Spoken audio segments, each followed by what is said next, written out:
Hey everybody, welcome to the PlantStock channel. It's been a while, a couple of days again, and I thought I would make a simple little video regarding Oatly.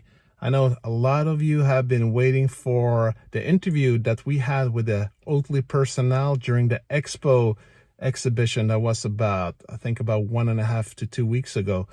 And I had a friend that actually interviewed the crew at the Oatly section of the exhibition. There were hundreds and hundreds of plant-based companies there.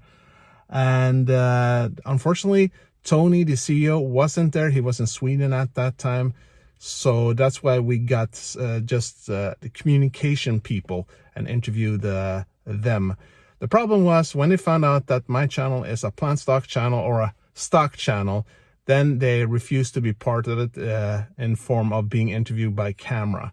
So my friend had to interview them himself, and he actually sent me the audio files of what he stated that they said. So we're not hearing them, we're hearing my friend talking about what they responded to my questions. And some of the questions I had for them was basically, will they ever try to reach price parity? Meaning, will they ever sell their products for around the same pricing as conventional milk?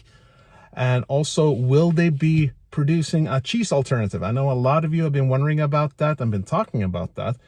And also, what will their focus be now moving on? So again, guys, this is just audio files that you're going to hear my friend talking about this, what they answered, and I thought I'll just put on some pictures to just make it a little more lively. And as always, I would appreciate an early thumbs up to help spread the video.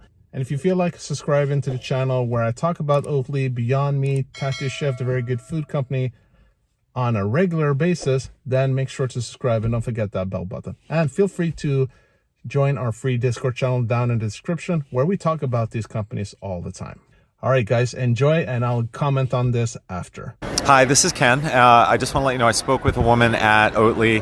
They're not going to be doing a cheese. They have no plans at all to do any cheese. Their big thing right now is coffee. They're going to be doing Oatly coffees with I guess different types of coffee with Oatly milks. The other new product or big product right now is they have different flavors of ice cream inside of a chocolate shell. So they're going to be dipping. You dip the ice cream into the chocolate, and you get that crunchy outside shell. So that's one of their new products. And then they have cups of ice cream. I just had it's sort of a harder ice cream. They had soft serve, but they have a harder ice cream in cups, and I ate that too. As far as an affordable Oatly, I mentioned that their milk is mostly for the affluent in the affluent countries, and I asked whether they would be interested in doing a product that would be more affordable in the developing and less, countries where people don't make as much money. She sort of skirted the issue and said, well, we know what dairy costs, and we're just going to work on sort of price parity for dairy. She didn't say anything about making it sort of less than dairy. She just said we sort of know what dairy costs, and we're going to make something around that cost, around that price. So there you had it. And I must say, I think it's encouraging that they're focusing on making more ice creams and different flavors, because it's a really huge TAM possibility out there. In Sweden, we already have several of these that I think he talked about. But when it comes to those ice cream on a stick, I haven't seen that in Sweden yet, guys. So if you tried any of those, let me know down in the comments if that's something you enjoyed. But actually, it's probably bigger than many think worldwide, this time possibility. Right now, it's about $70 billion in the world. That's what it's worth. And they are expecting that it's going to be worth about $100 billion by 2028. Could be more, of course. So I think that's really encouraging that they're moving into that more and more, and hopefully they'll have a leading position there. And overall, guys, again, I'm interested to hear what your opinion is about their ice creams down in the comments. And when it comes to the vegan cheese and the plant-based cheese, well, it's a little sad that they're not going to focus on that, and some of you might be disappointed. But let's keep in mind that she didn't say that they would never do it, okay? The spokesperson for Oatly.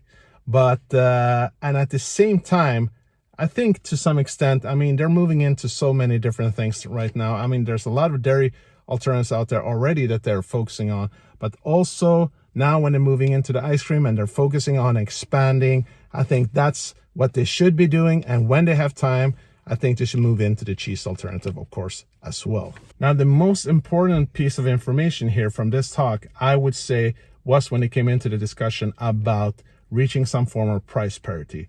Because yes, my friend was probably hoping that it should be cheaper than milk, like conventional milk. And I understand that that would be huge, of course. But I think she actually mentioned, or actually kind of hinted on, that they would try to reach price parity, the same price as conventional milk. And I think that is going to be game changing if they reach that. Because if you really want to change the world, right? If you want your company to really grow, economy of scale, really reaching the average Joe and Jane, you really have to have a price that is basically the same thing, the same price as milk that people have been drinking all their life. That's so important in our cultures in different manners, right? So if you want to, reach everybody, you need to have the same price. Because if you can do that, if you have a product that's basically the same price, and you have a product that is very tasty, that you really like it, and you know what it could mean for your health benefits, right? And what it could mean for animals and for sustainability, the whole planet, right? If you get all those things in the same checkbox, then I think we're really gonna reach that part when we can see plant-based milks taking over more and more. So folks, we don't know when this is going to happen, but I think it's really big that this is something they're interested in, hoping that could be something like for Beyond Meat that Ethan has been talking about, reaching price parity in 2024, the back half there. It could be in 2 to 3 years. I think that's going to be huge, not only for Oatly, but for us as investors. That's when we're going to see it really fly out there. But obviously, we're going to have to hear more from the management team about that, not just a communication person. We're going to have Tony Peterson, the CEO, to actually in interviews and in their earnings calls start talking about this, because this isn't something I normally have heard about before.